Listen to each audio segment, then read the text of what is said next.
আসসালামু আলাইকুম। সবাইকে জুম্মা মোবারক। আপনাদের সবাইকে জুম্মার শুভেচ্ছা। আজকে দেখুন কি রেসিপি রান্না করছি। তিহারি।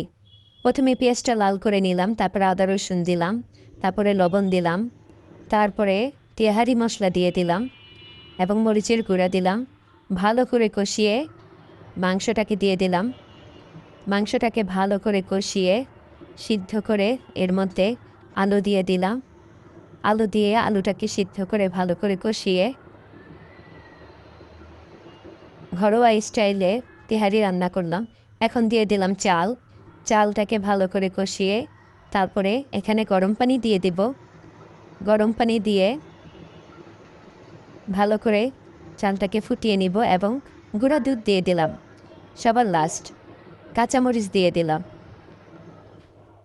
বলবেন কেমন হয়েছে তেহারি রান্নাটি? অনেক মজা এবং সুস্বাদু হয়েছে। সবাই পাশে থাকবেন।